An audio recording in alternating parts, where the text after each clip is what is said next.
Shalom saudara-saudara yang terkasih dalam nama Tuhan Yesus Kristus. Selamat pagi.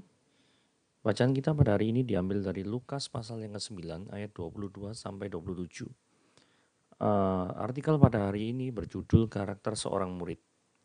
Di masa sekarang di sekolah, seorang murid hanya akan bertemu dengan gurunya pada waktu jam-jam tertentu. Mereka hanya mendapatkan pengajaran dalam jam tertentu karena waktu yang terbatas. Wajarlah seorang murid tidak akan mengenal dengan sempurna kehidupan gurunya. Di zaman Yesus, para murid hidup dan tinggal bersamanya.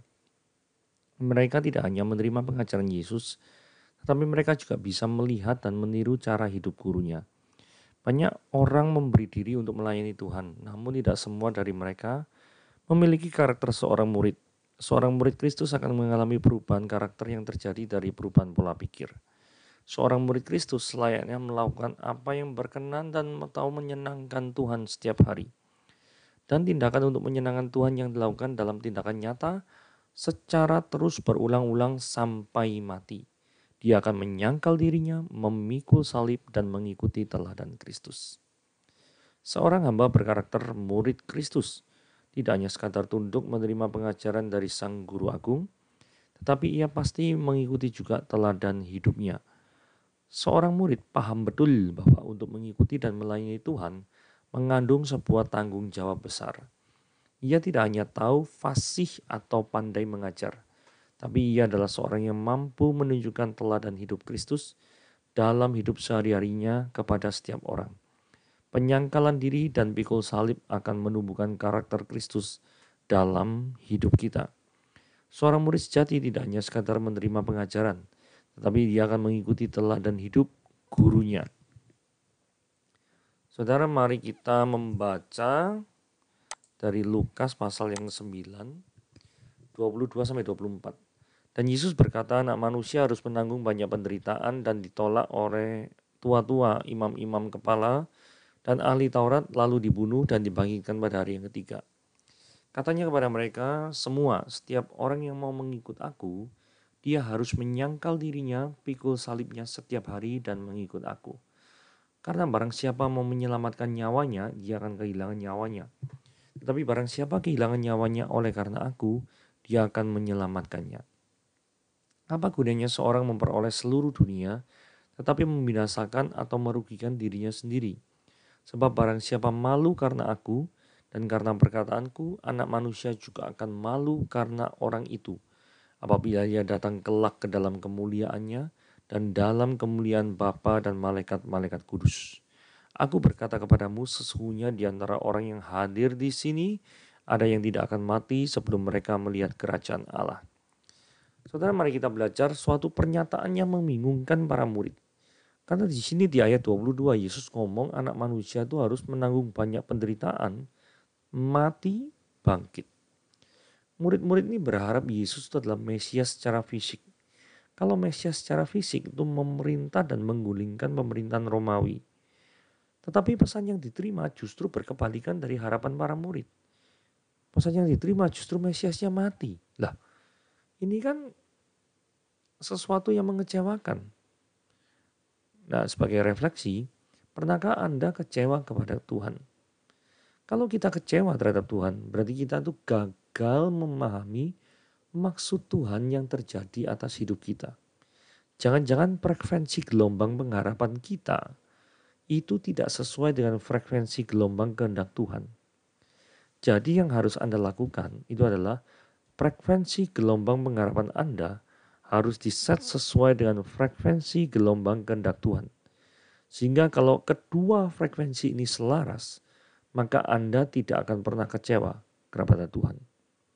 Jadi, selama ini jangan-jangan frekuensi gelombang Anda tidak sama dengan frekuensi gelombang kehendak Tuhan.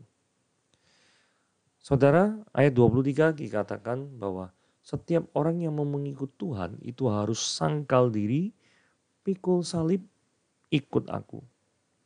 Jadi kita harus memiliki sikap sebagai seorang pengikut Kristus, bukan hanya sekedar penggemar Kristus. Jadi bukan hanya sekedar penggemar atau fan. Nah, ada suatu buku yang menarik, judulnya Not a Fan, bukan seorang penggemar. yang ditulis oleh Kyle Idleman.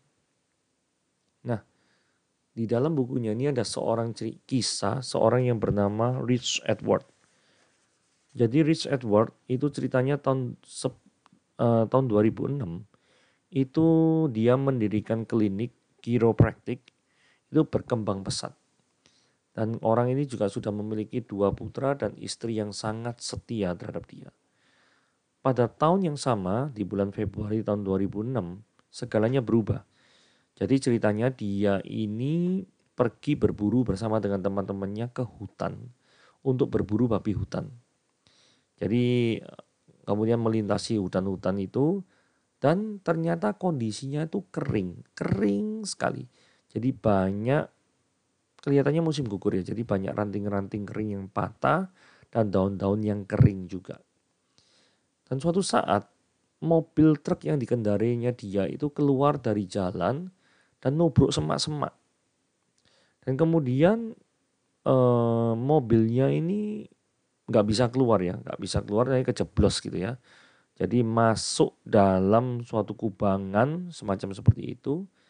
Nah, lubang ya, bukan kubangan ya, lubang. Nah, masalahnya ketika sebuah mobil itu masuk, kan berusaha membebaskan diri dengan ngegas terus ya. Gas terus hingga terjadi gesekan-gesekan antara ban mobil dengan daun-daun kering. Akibatnya dari gesekan-gesekan itu terjadilah kebakaran. Karena daunnya itu sangat-sangat kering. Dan sebagaimana kita tahu, ranting kering, daun kering itu penghantar api yang baik. Jadi sangat sensitif terhadap sulut api. Singkat cerita, terbakar. Truk itu terbakar dan sistem electricity daripada mobil itu rusak. Sehingga orang ini, Rich Edwards, tidak dapat keluar daripada mobil. Nah kemudian somehow kaca mobilnya itu pecah dan dia bisa keluar. Tetapi dengan luka bakar yang cukup parah. Nah kemudian setelah itu acara hunting daripada babi sudah dibatalkan saja dan dia dibawa ke rumah sakit. 4 tahun berikutnya para dokter itu mengamputasi 7 jari daripada Rich Edward. Dan sisa jarinya, 3 jari itu juga tidak bisa berfungsi. Dan istrinya saat itu sangat setia dan mencarikan dokter-dokter bedah yang terbaik untuk memasangkan daripada transparansi tangan.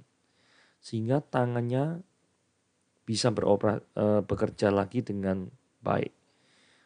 Dan 20 ahli bedah dan ahli bius itu bekerja selama 17,5 jam untuk memasang daripada tangan ini. Dan orang ini, Rich Edward, berkata demikian. Saya tidak tewas dalam kebakaran tersebut. Itu memang suatu mujizat yang luar biasa. Saya seharusnya tewas. Tetapi saya merasa bahwa saya sungguh mati dalam kebakaran itu.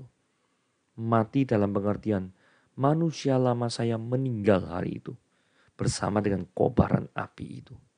Dan Tuhan memberikan saya hidup baru, bukan saya lagi yang memegang kendali, melainkan Dia yang memegang kendali.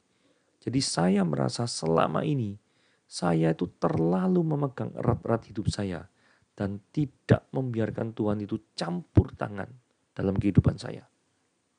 Tetapi setelah saya melewati hari-hari ini, saya dan istri itu terus berdoa agar Tuhan memakai kami berdua dengan cara apapun yang Dia mau untuk membawa kemuliaan baginya.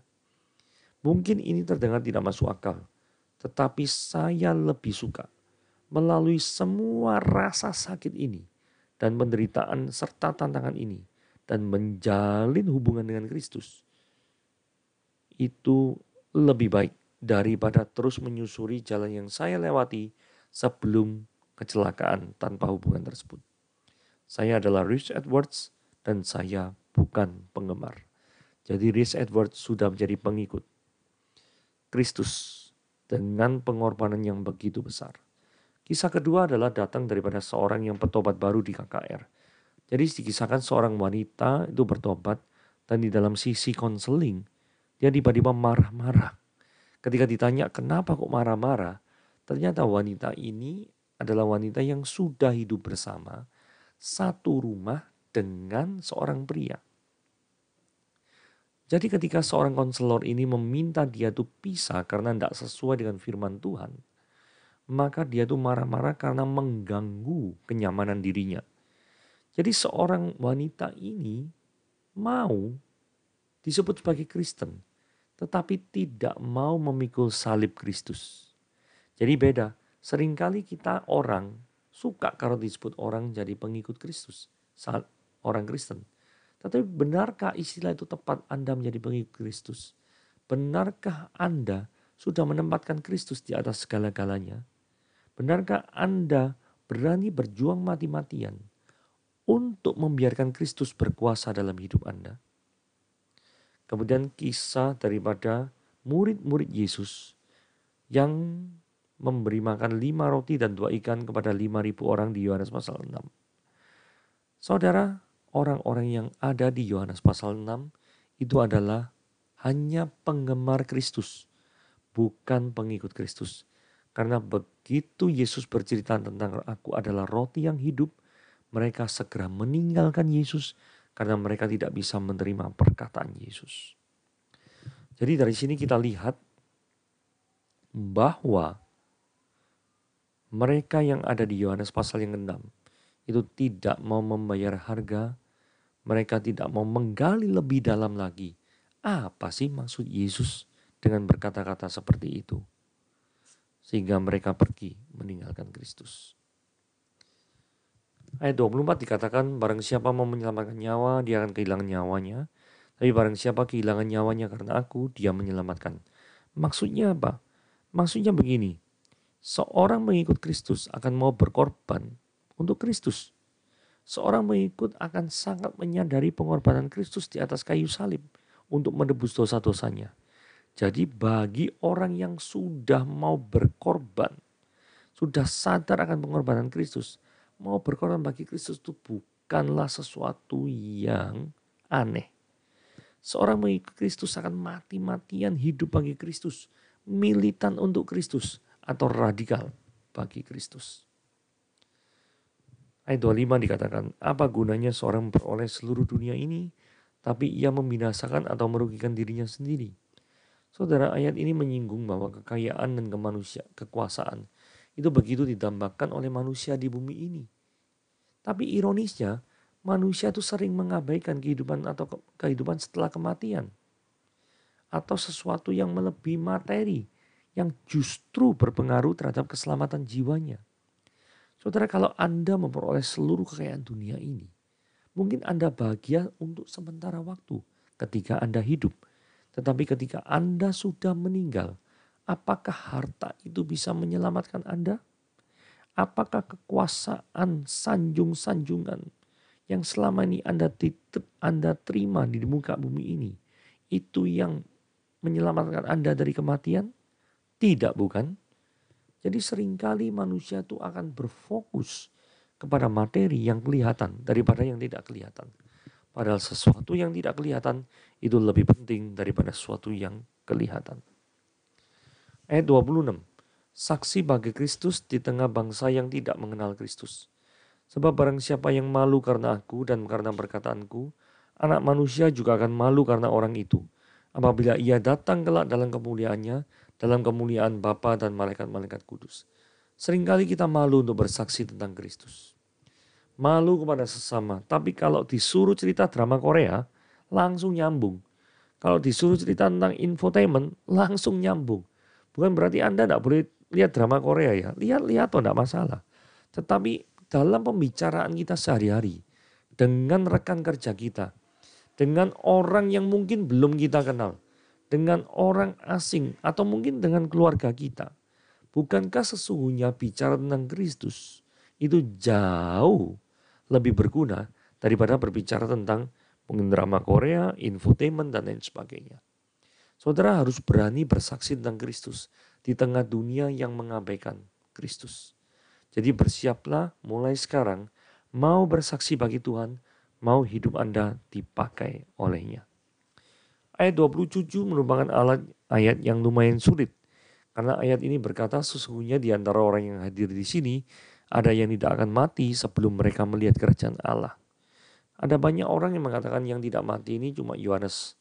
Jadi karena Yohanes yang akan melihat gambaran daripada kerajaan Allah di Wahyu. Permasalahannya, sesungguhnya di antara orang yang hadir di sini yang tidak akan mati itu sifatnya plural jamak.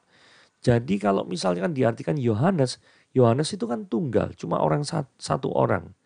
Dan yang mereka yang melihat ini, yang melihat kerajaan Allah ini itu bersifatnya itu plural. Jadi banyak orang. Jadi kerajaan Allah yang di sini, yang dimaksud di sini itu adalah kebangkitan Kristus.